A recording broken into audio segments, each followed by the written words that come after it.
Wujud seperti tadi, Iya. itu dulunya manusia atau bukan? Ada yang manusia, ada yang bukan. Contoh nih, kuntilanak bukan manusia dulunya. Ini salah kaprah orang. Oh, kuntilanak itu bukan manusia dulunya. Bukan. Paling gampang berusaha kalau tidak bisa berbuat baik kepada orang lain, tidak menyakiti orang lain. Jangan Nyakitin, jangan ngambil haknya orang lain. Tandanya IMF itu bangkit itu apa? Lihat, saya bangkitin. Oh iya, merinding dia. Dan ini energi yang saya atur, IMF-nya saya filter.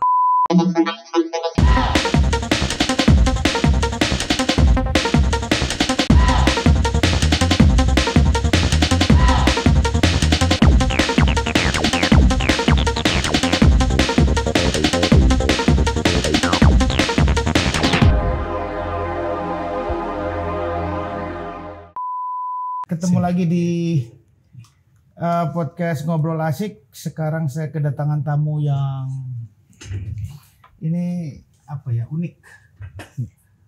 Udah banyak jadi perhatian, yaitu Mas Bajra Satya. Umur berapa, Mas? Kelihatannya berapa? 30? Ya naik dikit lah. Oh, 30 something. 30 something. Wow. Asli saya di Jakarta. Lahir Jakarta. Jakarta. Di Jakarta. Okay. Cuman keturunan Jawa.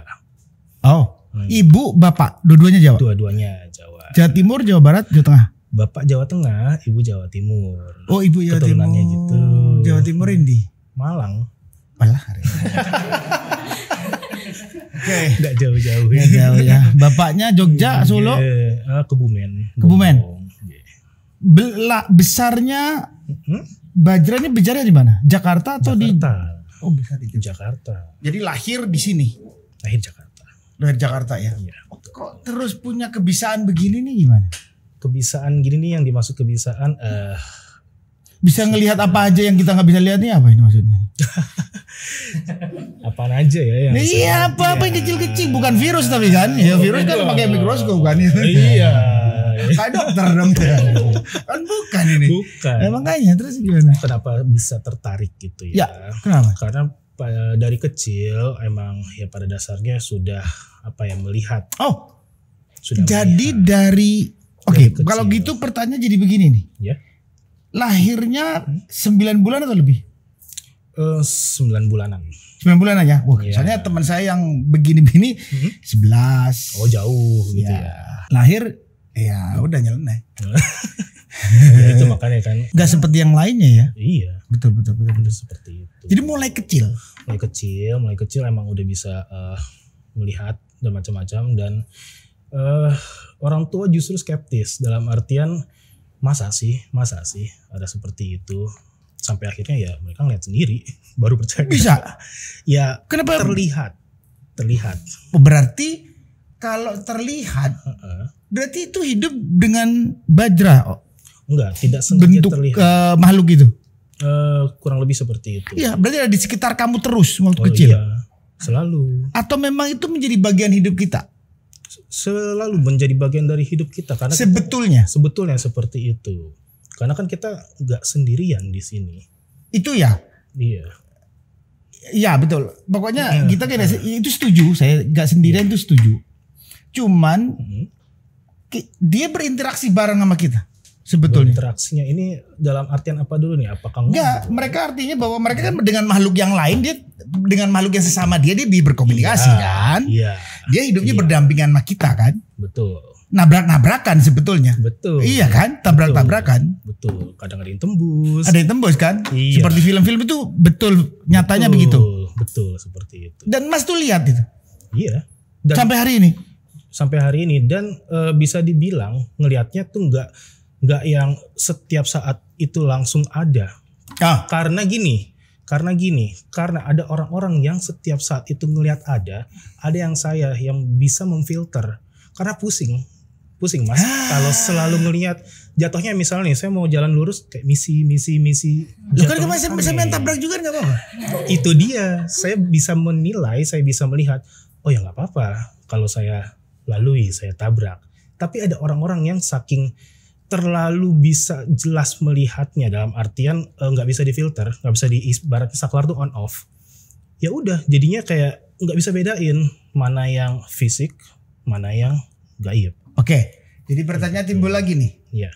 Artinya yang gaib dengan yang fisik tuh bentuknya mirip atau sama? Dalam pandangan orang yang bisa lihat. Secara nyata gitu ya. Yes.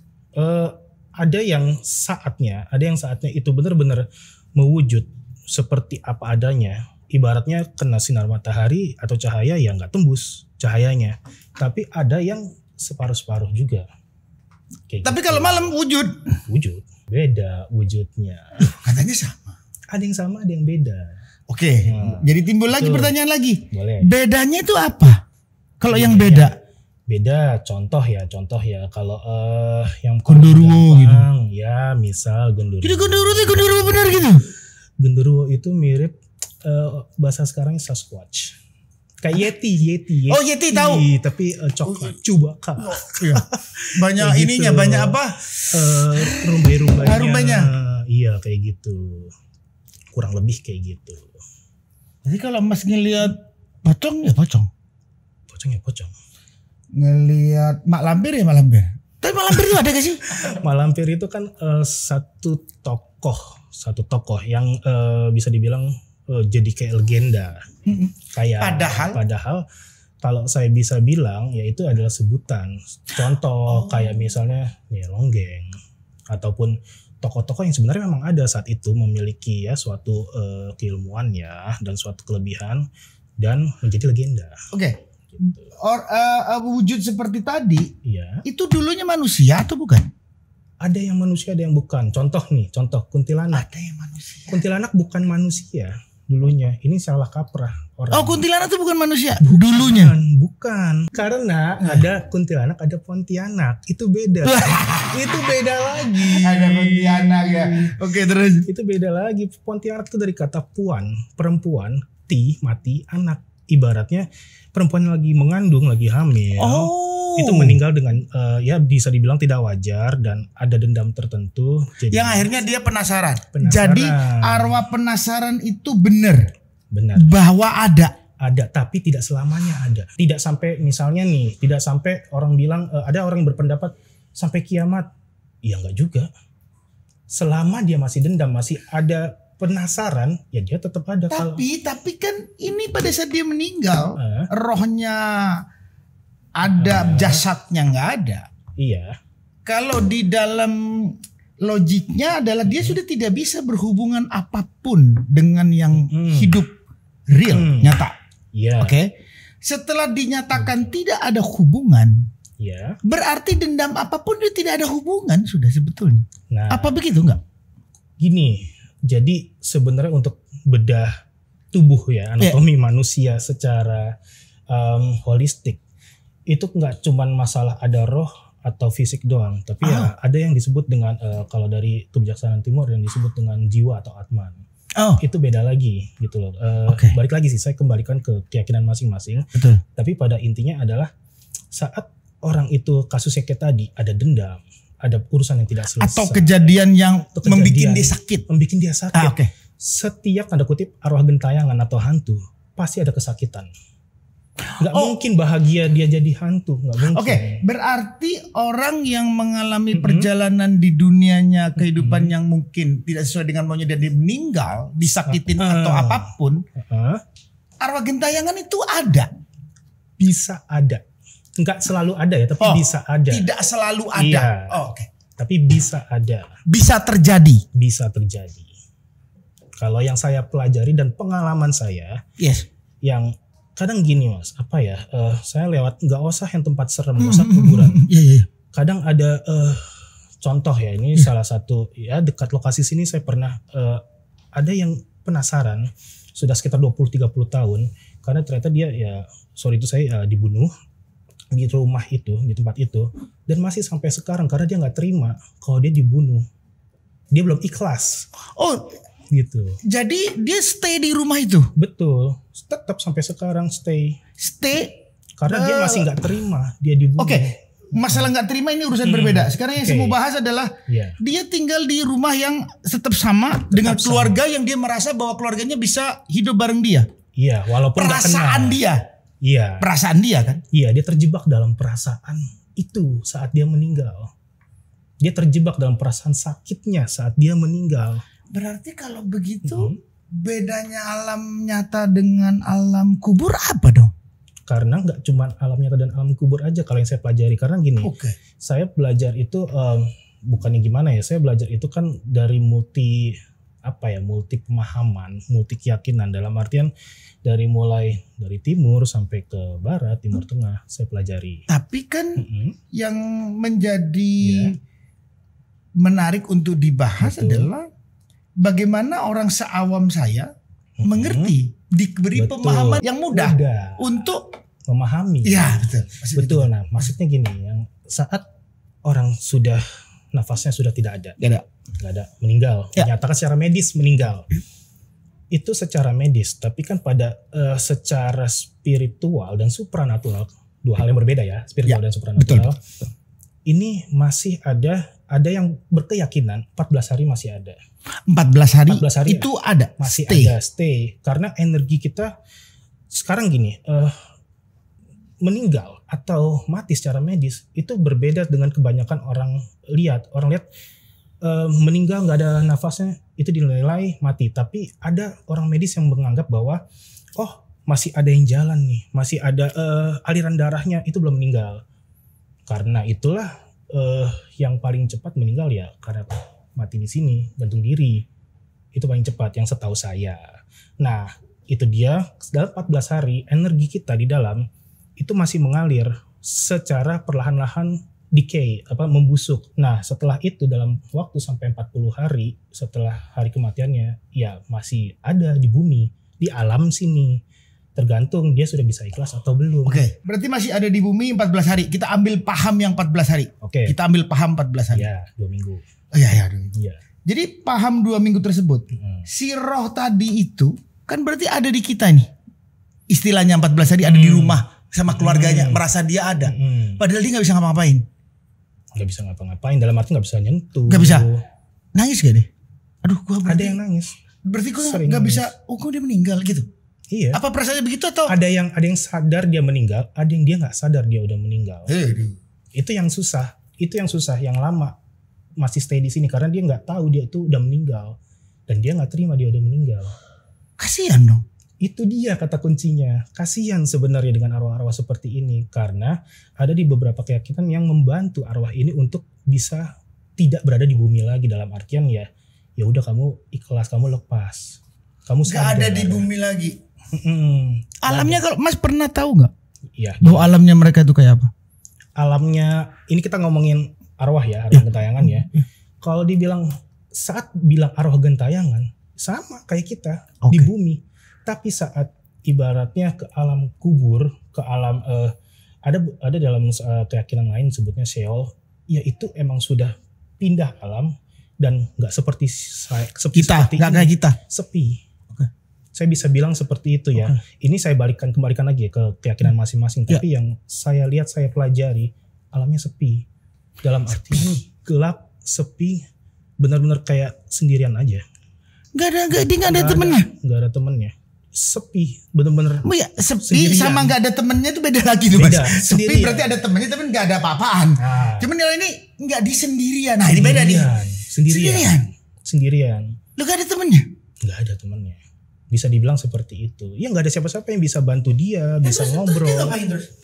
Itu dia kalau misalnya dibilang seperti itu ya, dalam artian saat berada di alam, let's say alam kubur ya, kita pakai bahasa awamnya ya. Ya dia emang ibaratnya menunggu waktu untuk apa? Menunggu waktu untuk sampai dia tanda kutip yang menerima karmanya atau diadili. Ya kan adili nunggu kiamat Mas. Nah itu dia lah, saya kembalikan ke keyakinan masing-masing. Ada yang berpendapat seperti itu. Ada yang enggak? Apa-apa. Ada yang enggak. Ada yang berpendapat ya reinkarnasi lagi gitu. Jadi semua kembali ke keyakinan masing-masing. Dan itulah maksudnya ada yang menganggap bahwa saat orang itu sendirian itu tadi, dia menunggu waktu kayak waiting list untuk ini jiwanya dia akan dihitung atau dihisap. Iya, tapi kalau dia belum layak untuk dihitung atau dihisap, ibaratnya seperti itu ya dia akan kembali lagi menjadi Gak cuma manusia, ada 6 macamnya. Salah satunya menjadi binatang. Ada keyakinan seperti itu. Jadi balik lagi saya bilang, tergantung keyakinan masing-masing. Gitu. Tergantung. Iya. Tapi kan kalau Mas itu memiliki perbedaan tersebut, Mas memiliki keahlian tersebut. Sebetulnya dalam pemahamannya Mas itu apa sebetulnya? Tentang apa nih? Orang yang sendirian tadi menunggu dihisap atau nanti dia mau jadi reinkarnasi ataupun apa? Kalau bagi saya ya. Ya. Kalau bagi saya itu dia itu sedang menunggu waktunya untuk ibaratnya kalau yang saya yakini adalah dia akan bereinkarnasi lagi. Tapi kalau dia sudah cukup untuk belajar di kehidupan ini, karena setiap orang punya role-nya masing-masing di kehidupan ini. Betul. Oh, oke. Kalau berarti hidup di dunianya itu baiklah aku ngomongnya. Iya. Banyak menanam kebaikan lah. Iya. Kenapa di situ? Kalau yang saya yakini ya dia nggak reinkarnasi lagi, dia sudah cukup. Ya udah, dia akan lepas bebas. Dan ibarat bebas ini yang saya bilang maksud bebas adalah ya dia tidak terikat dengan alam bumi ini lagi. Oke, satu. Gak terikat dalam bumi. Tadi kan dibilang Mas sepi sendirian. Dia sendirian gak? Sendirian. Tetap sendirian. Cuman gelap atau terang gitu? Iya, betul. Semakin karma baiknya banyak, semakin pahalanya banyak, semakin terang. Jadi kalau terang dia tuh happy gitu. Bisa dibilang seperti itu. Tapi kan dia kan gak ada temannya. Itu dia. Loh. Ada orang yang sendirian pun ya bisa happy. Iya toh. Mas pernah lihat itu? Melihat kalau orang ini sendirian happy. Terus yang happy. Sudah, ya. Yang waktu kalau saya pribadi jujur saya nggak melihat ke alam situ. Karena itu ada satu batas yang ya kalau menurut saya yang saya yakini adalah ya saya nggak bisa melihat ke sana. Oh, jadi ada dunia yang memang seluruh ilmu ya makanya aku bilang seluruh ilmu yang ada di dunia itu tidak akan bisa menembus satu alam ini yang dibilang alam barzah itu. Iya, menurut keyakinan itu tidak bisa ditembus. Kalau yang saya pelajari, saya pengalaman Mas tidak bisa. Tidak bisa ditembus. Makanya sebetulnya artinya susah juga dibilang bahwa after meninggal dia hidup di alam barzah, alam yang berbeda tersebut, bahwa rohnya hidup. Itu kita tidak bisa tahu sebetulnya 100%. Ya. Tidak bisa tahu 100% apakah dia sampai kapan atau ngapain atau ngapain. Minimal adalah kita bisa bertanya adalah after dia tidak ada di bumi, ngapain dia? Bahwa dia kan dinyatakan ada arwahnya. Bahwa arwahnya kembali kepada pemiliknya yaitu Tuhan yang Maha Esa. Oke. Iya. Ngapain? Arwah ini. Arwah ini. Itu tadi saya bilang menunggu. Manusia ini kita ngomongin arwah dan atau jiwa nih. Ya. Kalau jiwa kembali ke Tuhan. Jiwanya kembali ke Tuhan. Yang kolbu kalau dibilang. Bukan. Kolbu beda lagi. Oke. Terus jiwa itu yang diibaratkan ada pohon, ada daunnya jatuh, jadi jiwa. Itu jiwa. Jiwa selalu kembali ke Tuhan. Oke. Berarti tinggal apanya? Rohnya. Rohnya atau bisa dibilang arwahnya. Arwahnya ini ya pilihannya dua. Apakah dia itu kalau yang saya pelajari ya, apakah dia itu menunggu untuk reinkarnasi ataukah dia menunggu untuk keyakinannya antara dihisap, antara disiksa atau diberi penghargaan atau ya ditimbal baliknya lah. Ya udah. Oke. Artinya kalau dibeli pertimbangan kalau dibeli timbal baliknya adalah dia di surga, kalau dia harus disiksa dulu karena kelakuannya harus di neraka. Ibaratnya seperti begitulah kurang lebih seperti itu. Ada yang beranggapan bahwa surga dan neraka itu tidak ada, hanya pikiran. Ada yang beranggapan bahwa surga dan neraka, surga itu adalah saat di dalam rahim, kita di dalam rahim, neraka adalah karena bumi itu neraka sebenarnya. Ya muter lagi reinkarnasi. Jadi kalau reinkarnasi berarti manusia nggak nambah dong, jiwa nggak nambah dong, roh nggak nambah dong. Itu dia saya bilang yang berreinkarnasi ini kan tadi arwahnya ibaratnya arwah itu adalah memori, ingatan-ingatan. Iya toh, kalau makanya gara-gara dejavu itu. Betul, itu salah satunya kayak saya pernah di sini ya, saya pernah di negara mana ya. Ya itu salah satunya adalah dibilang past life. Kayak gitu.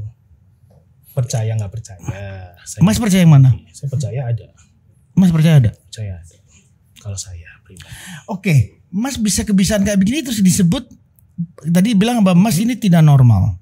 Bisa dibilang Paranormal. Paranormal seperti apa disebutnya? Mas Maksudnya Bajra ini. Paranormalnya disebutnya itu tuh mungkin kan banyak di sini di Indonesia. Paranormal kejawen. Betul. Paranormal misalnya yang basicnya ilmu hikmah. Betul. Banyak paranormal ya sesuai dengan kearifan lokalnya masing-masing. Betul, kearifan lokal masing-masing. Kalau saya pribadi, saya itu lebih memilih untuk disebut sebagai spiritualis dalam artian spiritualis bukan seseorang yang terkait penuh dalam satu religio atau agama. Oh, berarti agama. Mas Bajra ini adalah tidak terikat dengan agama. Kurang lebih seperti itu. Oke, bahwa Mas Bajra hanya melakukan kebaikan only. Kurang lebih seperti itu. Kurang lebih seperti itu. Tapi kepercayaan terhadap Tuhan ada dong. Harus. Tetap ada kan? Harus ada. Karena ya kita semua itu bersumber dari Tuhan. Gak mungkin enggak. Banyak yang menyebutnya atau menganggapnya sebagai omnism. Oh, apa om? Omnism. Omnism itu percaya bahwa setiap ajaran keyakinan orang lain saya menghargai setiap keyakinan. Apapun keyakinanmu saya anggap tidak salah, ya benar. Memang. Karena menurut orang itu benar ya berarti benar menurut saya. Betul. Ya itu kan sudah ditulis. Iya itu sudah ditulis. Di undang-undang sudah ditulis terserah kalau milih apa ya. Keyakinan itu hanya tanggung jawab kamu kepada yang kuasa. Iya yang maha kuasa. Tapi saya menganggap di balik semua itu pasti ada kebaikan. Setuju. Inti itu yang saya cari dan pelajari. Jadi Mas lebih menuju ke kebaikan tersebut. Kebaikan dan kebajikan. Kebaikan dan kebajikan. Oke. Goalnya apa Mas? Goalnya adalah saya menjadi manusia yang lebih baik dan bisa bermanfaat untuk setiap orang yang berada di sekeliling saya. Bukannya semua orang bercita-citanya sama? Jadi ada orang yang mengklaim seperti itu, tapi balik lagi ya itu lagi saya bisa bilang antara spiritualitas, religiusitas dan supranatural itu hal yang berbeda. Sangat beda sebenarnya walaupun mirip sekali. Oke, spiritualitas menuju kepada keyakinan. Menuju kepada keyakinan kan? Kebajikan itu semua yang diyakini kan? Yang diyakini dan juga ada suatu kebijaksanaan di balik semua agama-agama yang disebarkan. Ya, berarti melihat dari semua. Ya. Paranormal. Kalau menurut saya paranormal itu apa? Kalau paranormal adalah menurut saya paranormal adalah orang yang menurut saya itu sering disalahartikan sebagai indigo. Menurut saya istilah indigo itu agak blurry ya. Kenapa? Karena indigo sebenarnya itu warna aura tertinggi, ibaratnya aura yang warnanya indigo. Indigo itu kan bahasa Spanyol, agak biru keungu-unguan. Itu sebenarnya warna aura dan gak semua orang yang sebenarnya yang warna auranya itu indigo, ya itu adalah paranormal. Tapi tidak semua tapi berbakat. Punya tempat untuk jadi paranormal. Baru paranormal, spiritual, supranatural. Supranatural adalah hal-hal yang tidak bisa masuk di akal sebenarnya. Bukannya normal tadi sama juga nggak bisa. Paranormal adalah orangnya. Paranormal orangnya. Siap. Makanya dibilang kan paranormal activities. Karena kata benda paranormal. Kalau supranatural ini itu, kegiatannya. Itu bisa dibilang keadaannya. Tiba-tiba misalnya mic-nya terbang sendiri itu supranatural, bukan paranormal. Kalau saya yang nerbangin mic-nya. Oh, ini objek, ini subjeknya. Kurang lebih seperti itu. Spiritual lebih ke personnya. Spiritual lebih ke dalam. Ya, mencari ke dalam. Ibaratnya orang banyak mencari Tuhan itu keluar, tapi kadang jarang orang tuh mencari ke dalam. Karena kan ya kita semua tahu dalam keyakinan banyak orang adalah Tuhan lebih dekat daripada nadi kita sendiri. Betul. Itu betul dan saya akui, yakini 100% itu betul. Karena emang ada di dalam diri kita sendiri. Tapi bukan berarti kita itu Tuhan. Iya. Itu yang perlu digarisbawahi. Betul. Gitu. Oh, lebih Mas Bajra itu lebih ke situ ya, ke spiritual tersebut. Iya. bentuk aktualisasinya apa kira-kira Mas? Dalam- Apa menyembuhin orang, healing orang, ngadepin sesuatu atau pengobatan atau apa. Bentuk aktualisasinya ya jelas gini.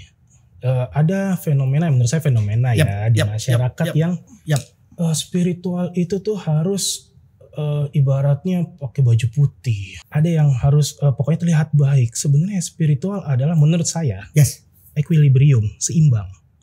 Yin and yang. Selalu ada putih dan hitam, selalu ada hitam dalam putih, ada putih dalam hitam yang kecil. Setuju. Saling tidak bisa menghilangkan ataupun meniadakan. Setuju. Yang hitam selalu ada Putihnya. karena putih. Yang putih selalu Selalu ada ada hitam. karena hitamnya. Itu dia yang saya maksud. Karena tidak dengan dibilang spiritual. bahwa tidak ada kesempurnaan selain 100%. aku, kata Tuhan. Betul, karena kita bukan Tuhan. Ya. Karena kita tidak sempurna, saya nggak sempurna. Kita mencari kesempurnaan itu. Makna kesempurnaan itu. Makna. Betul. Oh, jadi Mas Jadi aktualisasinya tuh ya setiap hari bisa saya bilang. Karena gini, banyak yang tadi saya bilang kembali ya ke fenomena orang itu tuh kehidupan spiritual saya terlepas dari aktivitas saya sebagai manusia normal tanda kutip. Ya nggak bisa. Menurut saya nggak bisa. Kenapa? Kalau sudah membedakan seperti itu ya kamu tidak memahami spiritual. Kenapa? Karena seperti saya, contohnya gitu loh, saya mengaktualisasikannya adalah berusahalah, paling gampang berusahalah kalau tidak bisa berbuat baik kepada orang lain, tidak menyakiti orang lain. berusahalah kalau nggak bisa Kalau nggak berbuat bisa baik, berbuat baik, kepada orang lain, jangan nyakitin, jangan ngambil haknya orang lain. Oke, ini balik lagi ya ke fenomena ya. Fenomena orang itu terlepas atau pisah antara spiritual dan kehidupan sehari-harinya. Tapi saya yang menerapkan, contohnya itu, saya sebisa mungkin ya berusaha berbuat baik kepada orang, tidak menghakimi orang. Itu yang penting sih, tidak menghakimi orang. Karena itu dia, kenapa tidak menghakimi? Saya bisa bilang ya udah, kalau menurut Mas Anang, bumi itu bundar. Oke, menurut Mas Anang bumi itu datar, ya nggak masalah buat saya. Selama yakin ya nggak masalah buat saya. Selama Mas Anang itu ya nggak menyakiti saya, nggak ada masalah. Dan selama saya nggak menyakiti Mas Tapi Anang. kalau seumpamanya ya pemahamannya orang tadi itu hidup, gue pokoknya nggak nyakitin lu, gue ngapa-ngapain. Tapi ini caranya beda semua.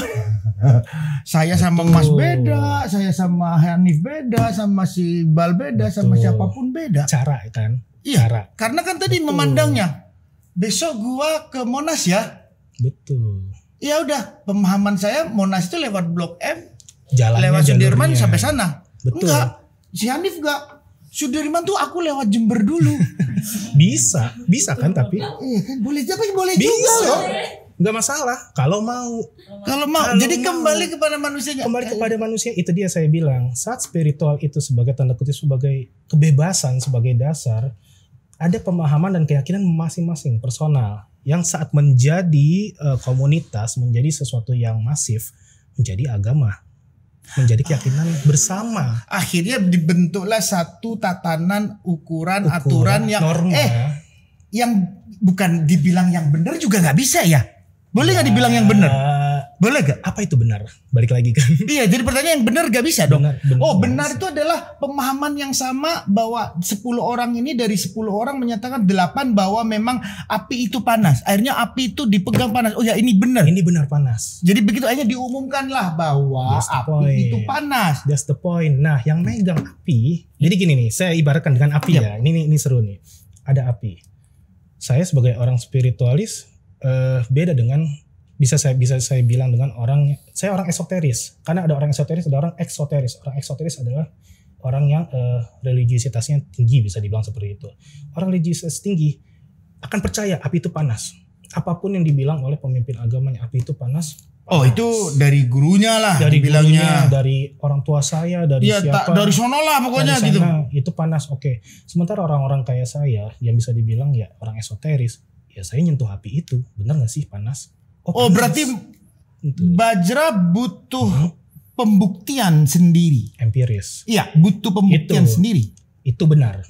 Karena menurut saya apa yang tidak bisa dijelaskan secara logika itu supranatural adalah sains yang belum terpecahkan. Menarik. Gitu. Artinya Mas Bajra aku bisa bilang juga Mas gak percaya surga neraka? Saya percaya surga dan neraka. Kok bisa? Orang Dalam belum. bentuk apa? Dalam bentuk apa dulu? Kenapa saya bisa percaya surga dan neraka? Yes. Pertanyaannya itu kan. Yes. Karena gini, menurut saya paling simpel deh. Yep. Saya belum pernah ke surga, saya belum pernah ke neraka ya. Karena Betul. saya masih di sini sekarang. Betul. Oke. Tapi saya yang di pikiran saya, di keyakinan saya yang Iya. secara personal, simpel aja. Saat orang hidupnya itu marat-marit atau susah, ya itu udah kayak neraka di dunia. Itu selama hidupnya nggak bahagia, itu neraka. Saat orang bahagia, ya itu surgamu. Sesimpel itu kalau saya. Tapi kan neraka dan surga itu kita nggak tahu, Mas. Kalau dari pemahaman Mas tadi, bahwa Mas tuh harus tahu dulu. Memang gue lihat dulu, gue rasain dulu bahwa Ya. oh neraka itu kayak gitu ya. Gue udah Ini lihat. ngomong alam nih. Lu, ya I don't know. Atau Saya apa? nggak berani ngomong itu alam atau enggak, karena kan Iya. diskusinya tadi adalah Mas orang yang Nyobain apa yang gitu ya. pokoknya gua percaya, Iya, iya. gua anggap itu betul pada saat gua ngerasain, Betul. gua lihat, gua Betul. nyoba Betul. dan seterusnya sebagai Betul. kemampuan manusiawi Betul. yang gua koneksikan dengan batin dan pikiran. Betul. Oh, ini begini. Itu yang makanya saya bilang buat saya surga dan neraka adalah saat sekarang being present. Saya bahagia, menurut saya ini surga saya. Kalau saya tidak bahagia, aduh neraka saya. Balik lagi kalau menyebut surga itu enak, neraka itu nggak enak. Balik lagi itu kan satu masalah kesepakatan dong, masalah bahasa. Surga tuh apa? Berarti Gitu kan. kembali kepada kesepakatan manusianya Betul. dulu. Hidupnya nanti kita mau pakai rules. Kalau begitu bahwa kembali kepada agama dong. Kalau itu saya bilang agama pasti berakar dari spiritualitas. Oh. Pasti berakar dari spiritualitas. Oke. Karena pencarian setiap orang yang beragama pasti mencari Tuhannya. Nggak mungkin nggak mencari Tuhannya. Dalam Oh iya, artian pasti mencari Tuhannya. Tapi dia itu mengaktualisasikan dirinya, menganggap ibaratnya ada label. Saya agama A, saya agama B. Iya, karena saya nyebut saya agama A, saya agama B, saya agama C. Iya kan ini karena udah ada. Udah ada. Jadi dia kan harus mencari ke sono gitu. Iya. Oh, disebutlah di agama ini. Akhirnya dia carilah kitabnya. Ya. Karena semua agama pasti ada ujung kitabnya. Ya, bisa. Gak mungkin gak ada. Masa terus ada yang agama gak ada kitab? Awalnya semua oral, semua orang. Oh ya, Iya, tapi akhirnya baru ditulis kan? ditulis, Akhirnya ditulis. iya. Karena itu menjadi pembuktian kan? kurang Nah, lebih seperti untuk yang itu. sekarang akhirnya ngelihat itulah gitu. Itu Betul iya, kan? Betul. Nah, karena ada kitabnya, dia belajarlah based on kitab kan? Akhirnya dia ngikut lah apa yang ditulis tadi itu. Betul. Oh, neraka di kitab-kitab itu adalah Iya. enak. Surga Iya. itu nggak enak. Iya. Berarti artinya Mas juga masih dalam rules, koridor, frame, keyakinan dari spiritualitas agama tertentu. Gitu. Cuman ya kalau bisa tiba-tiba ada orang, menurut saya surga itu nggak enak, neraka itu enak. Ya udah terserah. Gitu. Menurut saya. Jadi Mas tuh lebih ya wis lah, kamu lah kalau mau ke Iya. kanan ya ke kanan, ya gua ke kiri ya. Iya. Ojo ngeloroi ya. Yo. Ya wis yuk melaku ayo bareng-bareng gitu ya. Iya. kayak Sesimpel gitu. itu hidup ya. Sesimpel itu. Wah, damai sih. Gak pusing jadinya. Gak pusing. Gak pusing. Gak ngurusin orang jadinya. Iya. Iya. Mas sampai punya seperti ini tuh setelah umur berapa? Dari umur berapa Mas? Bahwa gua akan kesini nih. Yakin gitu Ya, ya, betul. untuk ke arah sini. Kalau bisa dibilang, well, sebetulnya mulai dari zaman kuliah ya umur. Oh, Mas kuliahnya di mana? Di Tangerang Selatan. Oh, di sini. Deket loh kayaknya. Jadi ke rumah saya dong. Ya, iya. Itulah yang maksudnya saya bilang tadi. Orang fenomena spiritual seakan-akan kayak lepas banget, tidak duniawi sekali. Menurut saya ya saling bergumul setiap Oke, hari. sekarang jadi pertanyaan menarik nih. Iya. Mas lari setelah spiritualitas, Mas tahu ilmu goib dengan ilmu nyata, Mas tahu Iya. dunia yang sono sama dunia sini. Ya, And then kan sudah ada dunia yang baru, metaverse. ya kenapa? Orang ada satu, saya baca beberapa tulisan, Ya, ada orang Virtual. sekarang nggak punya rumah, punya lahan di metaverse. pokoknya nggak punya rumah, nggak punya mobil, Iya. nggak punya apa-apaan. Iya. Dia hidupnya cuma di hotel. Ditanyain lu punya apa? Nggak punya apa-apaan. Iya. Tapi terus kekayaan lu apa? Kekayaan gue di metaverse. Iya. bahwa gua sudah punya lahan mahal di situ. Iya. Kan udah beli Banyak gua udah slot. beli banyak slot di situ. Hmm. Mas percaya itu? Yakinin bahwa dunia besok ke situ. Iya. Artinya nanti pada suatu saat orang tuh cuma ditancapin sesuatu cuk, AI orangnya ada tapi soulnya di sono, di metaverse. bisa kayak Matrix. Matrix betul. Kayak gitu. Karena Matrix sendiri, film Matrix sendiri itu yang saya pelajarin ya, itu terinspirasi dari salah satu ajaran Yunani kuno namanya simulasi simulakra. Dalam artian ya memang seperti itulah padanya. Dalam artian kita akan mengarah ke sana kurang lebih seperti itu. Mau nggak mau masa depannya bisa jadi seperti itu, kayak gitu. Dan itu sangat menarik sebenarnya dan sangat menyeramkan juga Kalau di satu sisi. tapi kalau itu sampai ke sana, orang tuh bisa abadi loh.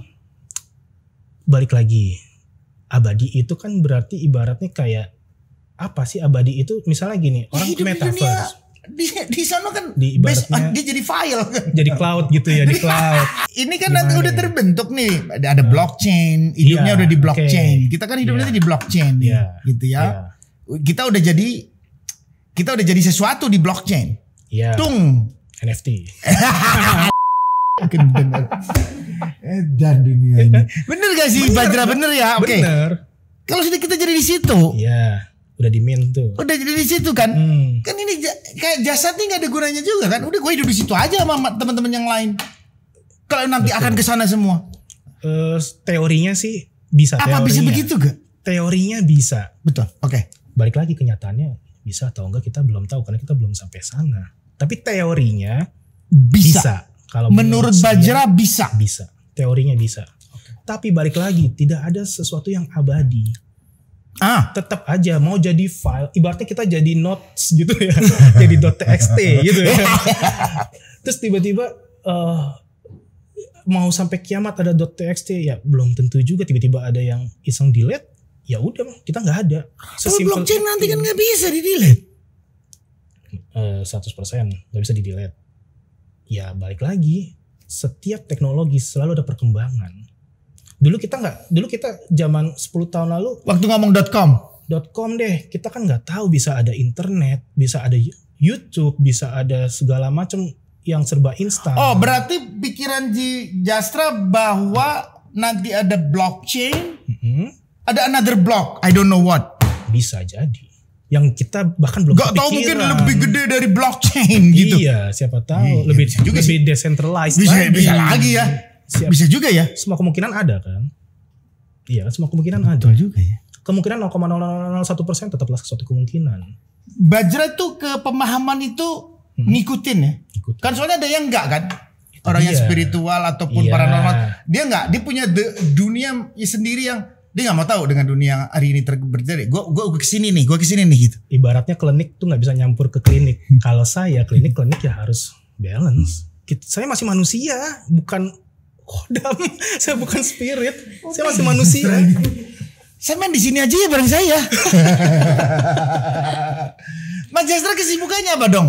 Every day. Jujur nih, mau jujur apa enggak? Iya dong, please. Selain urusan dengan masalah spiritual, Ya, supranatural, what? create NFT art. Bener. Dan saya udah ada beberapa yang saya min sebenarnya. Mas, nanti kita ngomong setelah kita selesai. Ada yang saya ngomong. boleh. Nah, Jadi guys ini kayak gitu. ini unik banget ini. Tapi menarik pada saat apa pikiran Mas Jastra disambungkan dengan kenyataan bahwa kita menuju metaverse. Bisa nanti ketemu ini ya? Bisa. Iya benar ya. Karena gini, semua itu mau metaverse, blockchain, 10 tahun yang lalu itu adalah apa? Adalah visi, adalah bayangan, adalah pikiran. Cogito ergo sum. Saya berpikir saya ada. Saya berpikir metaverse ada. 10 tahun kemudian, ya itu tadi entah ada bigger block or whatever, ya bisa aja ada. Iya kayak Bima Sakti tapi di blockchain gitu. Ya even dengar-dengar kan Elon Musk bikin semacam metaverse lainnya di Mars kan. Dia visionary seperti itu. Orang-orang seperti ini yang memulai masa depan ibaratnya dengan merubah keadaan seperti ini saat ini menjadi sesuatu yang big di masa depan. Ya kita harus punya vision yang seperti itu kalau mau seperti mereka. Kalau ditulisin bisa rada koslet aku kayaknya. Nggak nyangka ya. Tapi ini masuk sih, pikiran kamu masuk sih, bener sih. Oke, contoh kayak ini kita ngomongin yang tadi ya, antara kehidupan sehari-hari, klinik-klinik, dan yang sebenarnya itu sangat scientific dan sangat empiris. Ada satu yang menarik tentang orgonite. Pernah dengar? Apa itu? Orgonite jadi gini, pada tahun sekitar sebenarnya udah diteliti sudah cukup lama, tapi tahun 40 itu mulai terkenal. Ada muridnya dari Sigmund Freud, fisikawan lah let's say ya. Namanya Wilhelm Reich, orang Jerman kalau nggak salah. Dia bikin penelitian tentang orgon. Tentang orgon itu adalah bahasanya dia untuk menyebut apa yang biasa kita tahu sebagai prana, sebagaimana chi. Itu sama, itu Chi orgon. itu apa ya namanya? Chi Kemurnian diri ya? Kekuatan hidup. Kekuatan life hidup. Life force. Ya. Kekuatan hidup. Nah, dia membahas tentang itu, dia membahas tentang ada yang namanya scalar energy. Ya ini sangat fisika quantum physics ya sebenarnya. Cuman saya secara bahasa awamnya adalah scalar energy ini adalah sesuatu yang bisa dihasilkan oleh orgonite ini. Nah, orgonite ini bentuknya benda yang sebenarnya ya kalau di Indonesia itu sudah ya belasan tahun yang lalu tuh udah cukup booming. But saya sudah meneliti dari beberapa tahun yang lalu, dan trial and error sampai ke detik ini saya akhirnya bisa mencoba untuk munculin lagi. Orgonite tuh ya ada, bukan hoax, dan memang bereaksi. Pernah dengar gak masalah orgonite ini? Belum, aku masih habis ini aku mau baca. Orgonite apa ya? Boleh. Orgonite. Ini Orgonite atau orgonat? Orgonite, NITE. Ini salah satu contoh. Orgonate. Orgo, NITE. Oh, NIT, orgonite. Oh, Oke, orgonite. Oke. Ini saya, sorry ya, unboxing dulu. Boleh dipegangan? Boleh. Pecah berarti membayar ya, enggak lah. Mas bikin ini. Oh, ini bisa NFT ini. Sangat bisa. Yes. Kita kan berbicara tentang kemungkinan kan, dalam artian berbicara tentang kemungkinan. Ini gue udah bener. Enggak ada yang enggak mungkin. Berbicara tentang kemungkinan itu menarik. Ini sebentar. Kita bisa nggak berhenti berpikir, bagus. Jadi gini ya, kita berbicara orgonite itu tidak lepas dari kristal. Orgonite itu tidak lepas dari kristal. Karena orgonite adalah ini. Orgonite adalah kristal dan metal scrap, bisa dibilang limbah logam ya, bisa berupa aluminium, tembaga, kuningan, bukan besi tapi yang jelas. Itu di-cast atau di-mold, dicor ke dalam resin. Dibentuk seperti ini dengan bentuk yang sebenarnya terkesan tanda kutip orang kalau ngeliat sekilas gitu doang dalam artian nggak ada maknanya. Nggak ada makna. Sebenarnya ada maknanya di sini. Kenapa piramid ini bentuknya dia oktagonal, ada 8 sisi. Ini 8 sisi, ini piramid. Ini aku kalau ngomong energi ini sudah tahu lah, piramid kan berenergi. Terus dan bentuk energi itu beda-beda. Nah, ini fungsinya adalah memfilter yang ibaratnya gini. Kita sepakat dulu nggak dalam artian masalah sesuatu yang berlebihan itu baik. Yes, agree. Ya kan semua sesuai yang tadi saya bilang, saya suka. Semua yang ditulis dengan terdepannya tidak boleh. Tidak boleh. Seimbang atau equilibrium. Saat ada ion positif harus ada ion negatif. Kebanyakan ion positif nggak baik, kebanyakan ion negatif nggak baik. Fungsinya adalah salah satu yang basic adalah memfilter supaya nggak berlebihan. Terlalu banyak ion negatif nggak baik. Terlalu banyak ion positif nggak baik. Dia memfilter, dia merubah semuanya jadi seimbang. Seimbang itulah kondisi yang optimal atau baik bagi manusia. Ke arah mana? Ke arah paling gampang gini. Ini saya pernah percobaan dalam artian orgonite ini tuh ada 2 macam. Ada tactical orgonite, ada domestic orgonite. Kurang lebih bisa seperti ini. Tactical seperti ini. Saya gifting dalam artian saya bikin banyak dan saya kasih ke alam. Dalam artian kenapa saya kasih ke alam? Karena orgonite itu dalam komposisi tertentu itu bisa membantu untuk langit lebih cerah, dan itu sudah dibuktikan.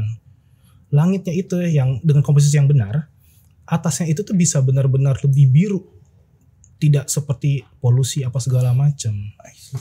Kalau langit ozon oksigen sudah bagus, ya semuanya sudah bagus. Sudah enak. Balance. Itu yang basicnya gitu. Ada yang sampai bahkan seperti ini selain selain dibentuk karena gini, basicnya adalah kristal. Kristal-kristalnya beda-beda jelas. Dan saya mengkurasi kristal-kristalnya dalam artian, karena saya harus paham dong, misalnya ini kristal clear quartz. Clear quartz untuk apa? Ametis untuk apa? Pyrit untuk apa? Contoh seperti itu. Saya harus tahu setiap energi itu ini ada energinya masing-masing. Betul, dan beda-beda. Ibaratnya kita ngomong sambal kan beda-beda rasanya kan.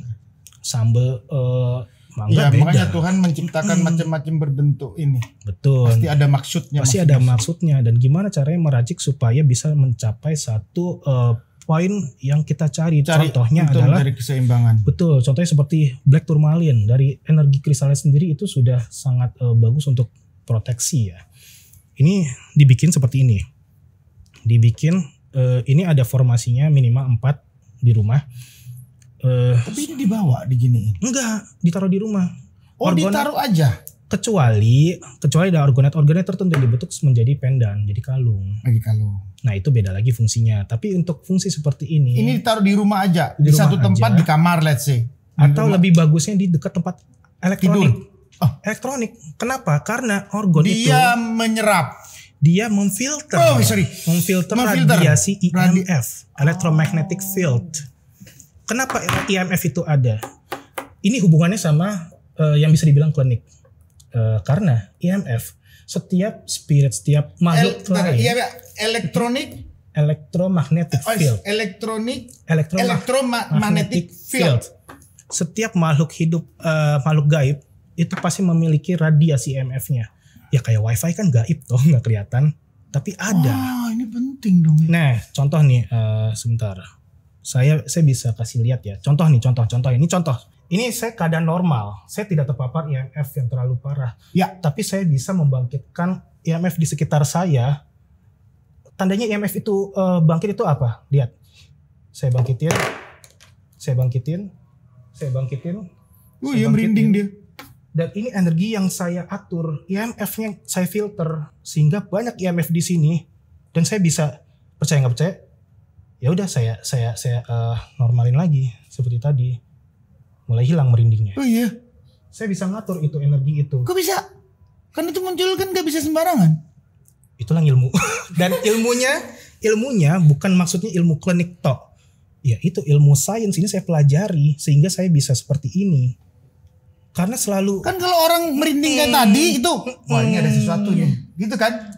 Karena emang ada sesuatu. Apa itu? Yang sesuatu ini, orang biasanya kalau saya bilang sesuatu, wah ada kuntilanak, ada pocong. Nggak selalu. Itu ada energi EMF tersebut. Energi EMF tersebut yang saya keluarkan. Dari mana? Saya ada salah satu yang saya pelajari, ilmuwan namanya Tumo. Tumo itu dipakai orang, asalnya dari Tibet. Orang-orang Tibet kan dingin ya, Himalaya dingin. Betul. Dingin kan? Tapi saya bisa buktiin juga ya, saat saya meditasi ya, saya lepas baju nggak kedinginan. Itu yang saya pelajari. Api dalam diri manusia, iya saya bisa menghangatkan diri. Itu tadi barusan. Itu kalau bisa dites misalnya ada yang buat BPM itu ya, buat atur detak jantung, ya saya juga bisa kasih lihat saat saya tadi itu detak jantung saya bisa naik, bisa turun, semau saya, gitu. Itu yang saya pelajari. Kan bisa ngilang mas. Iya. Nggak bisa. Ghosting dong kalau gitu. Wah ini Jastra ini banyak yang kayak disimpan ini ilmunya nih. Wah bahaya. Ini aku nggak bisa cukup satu kali pertemuan sama Jastra dong. Aku mau ketemu lagi sama Bajra, nggak bisa aku ketemu lagi. Aturin waktu lagi ngomong yang lain. Luas banget. Iya. Saya bisa bikin apa dalam artian. Contoh dari salah satu ini aja, clear quartz. Ini kristal asli natural, dan semua yang ada di sini asli dalam artian kristal-kristalnya. Ini tumbuh. Kamu jual ini? Ini saya jual. Berapa harganya? Ya tergantung dalam artian contoh. Kok jadi jualan ya? Enggak, soalnya ini kan jelas manfaatnya. Betul. Ini jelas kalau saya taruh di kamar yang deket tempatnya wifi, jadi kita nggak terpengaruh kan? Difilter sama dia untuk deket ke kita kan? Karena saya benar-benar membuktikan contohnya. Saya punya bayi 3 bulan. Tadinya karena kan kita kan ya era sekarang wifi ada, handphone nggak mungkin cuma satu, apa segala macam nyala. Iya, taruh di sebelah kita semua hidup. Iya, basicnya apa? Ini dibuat sebagai, pernah dengar Fibonacci pasti dong. Apa itu?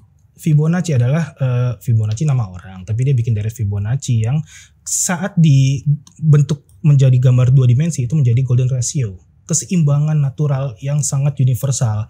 Saya bikin dalam artian saya bikin, bukan apa ya, saya mengformasikan itu dari kecil-kecil ini menjadi suatu bentuk kayak kipas gitulah ya, si golden ratio ini, dan itu sangat berpengaruh sama ketenangan bayi saya.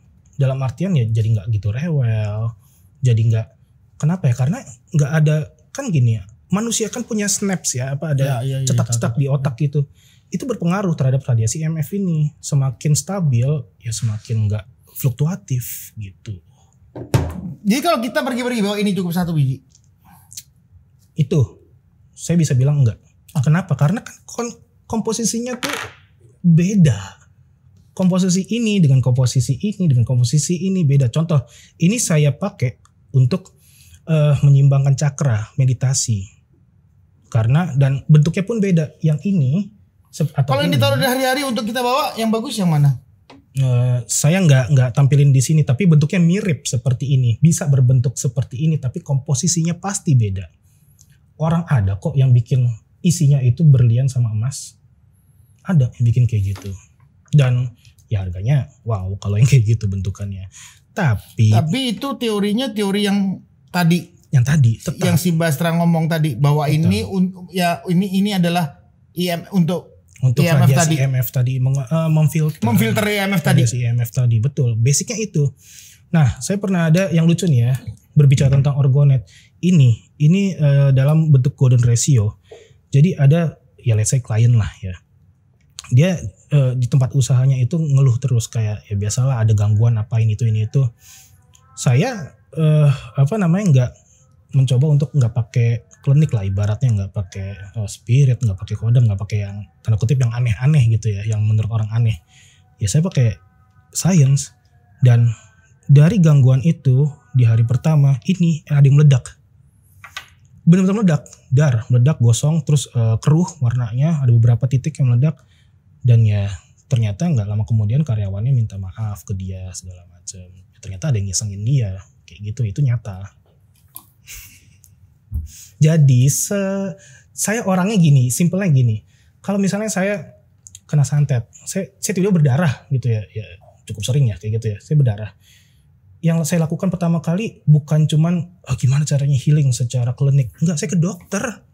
Sesimpel itu ya, sesimpel saya ya udah, kalau emang klinik itu bisa digabungkan dengan klinik, dengan ilmu sains yang sudah manusia tahu, dan itu ya works. Wah, aneh Bajra ini. Ini modern, klinik tapi modern. Iya. Bajra ini emang dijual ya? Kamu bikin tergantung permintaan orangnya ya? Betul, made by order. Kalau kayak aku butuhnya yang kayak apa? Balik lagi, kebutuhan itu kan ya pasti aku beda. Butuh untuk keseimbangan tadi. Butuh dan ingin beda. Ingin atau butuh sekarang Mas? Dua-duanya. Ingin dan butuh. Oke. Butuhnya apa yang jelas? Keseimbangan tadi. Soalnya bisa pusing loh kalau EMF-nya ganggu loh. Benar. Terus kita bisa emosional loh. Dan mual. Iya. Betul. Asam lambung naik. Betul. Panas. Betul. Di sini lama-lama otak jadi nggak bisa clear. Betul. Nggak bisa tenang. Ya.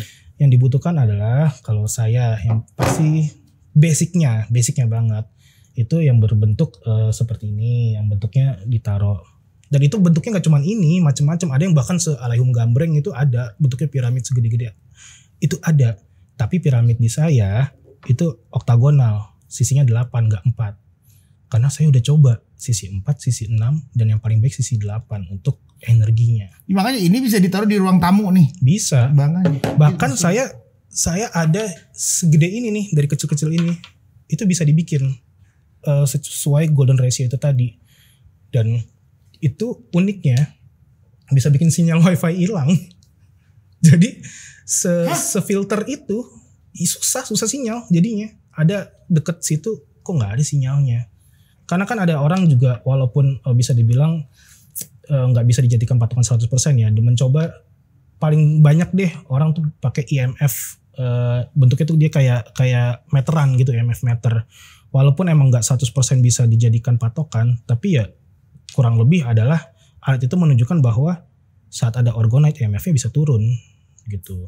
Saat nggak ada orgonite bisa naik. Jadi guys, saya rasa kita harus berhenti dulu guys ya.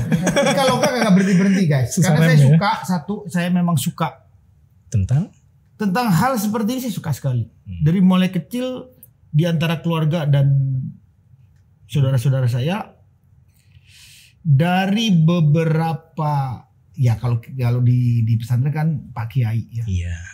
Dari kiai-kiai saya, dari buyut-buyut saya lah. Yang punya tempat untuk hal-hal begini tuh Anang. Tapi percaya nggak percaya ya, Anang ada tempatnya. Saya waktu pertama kali dihubungi oleh tim, saya mikir, tahu saya dari mana ya? Dalam artian follower saya nggak sampai puluhan ribu, nggak sampai ratusan ribu. Sampai saya mikir, saya tadi di mobil saya mikir, apa jangan-jangan gara-gara dulu saya pernah ngeramalin anak yang ngeramalin Aurel dan Atta nikah ya dulu ya, dan beneran nikah gitu kan ya. Terus kayaknya enggak deh. Saya masih mikir sampai sekarang, kira-kira dari mana ya tahunya saya.